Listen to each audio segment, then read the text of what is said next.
Doc Camille, anong tingin mo dito? Parang usapan lang na mahinahon ng ang ano kailangan. At saka yung mga bisyo, wag nang ipapakita sa iba.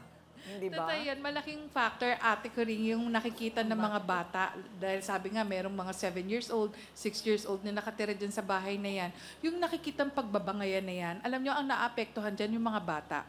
Most especially, unang-una, nakikita nila, akala nila, totoo yun. So, yun yung pamamaraan nila na pag-uusap. Pwedeng nagsisigawan sila dahil nakikita sa magulang, nagsisigawan. Pangalawa, bababa rin ang tinatawag nating self-esteem, yung tingin nila sa sarili nila kasi kagaya nung nangyari dito kay Ann, pinalayas sila. So, paano na lang ang tingin ng mga bata na, uy, pinalayas kayo, dyan na lang kayo sa isang tabi, parang ganon. So sana maintindihan nyo, malaking factor ang epekto nito sa bata dahil kasi pwedeng sila yung maging mahiyain o kaya naman maging agresibo at bully sa eskwelahan dahil nakikita nila, ito yung pamamaraan kung paano ang pag-uugali ng ng mga nakakatanda.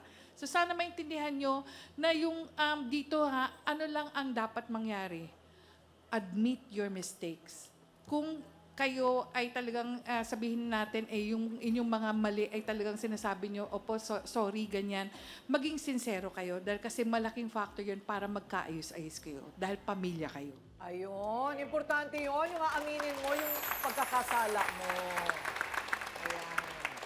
Okay, importante. Dr. Love, anong may papayo mo kay Nora at dito kay Ann? Mahalaga na makita natin dito yung value ng property, hindi naman pinag-aawayan eh. Katotohanan talaga, maliit lang yung property na yan.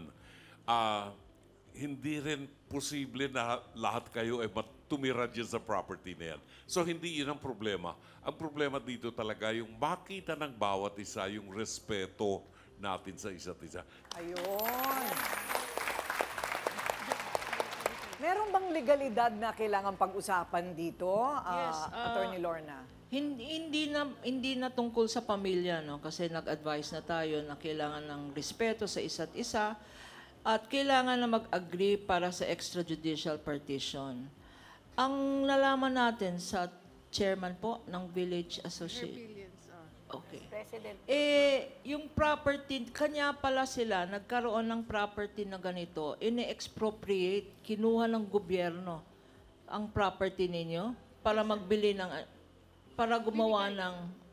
Lalapit muna kami para dun sa title muna namin na Ayan. mabigay. Oo, Then sige po. then Tama. makikita po namin siguro yung ganyan na family na ang liit talaga.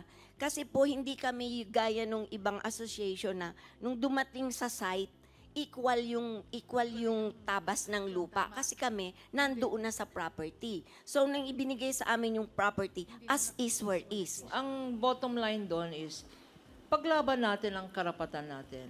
At sana nakikinig ang local government na hindi lang property, dapat living conditions ang pag-aralan natin. Ayun, okay. Maraming salamat sa ating trio tagapayo. Thank you.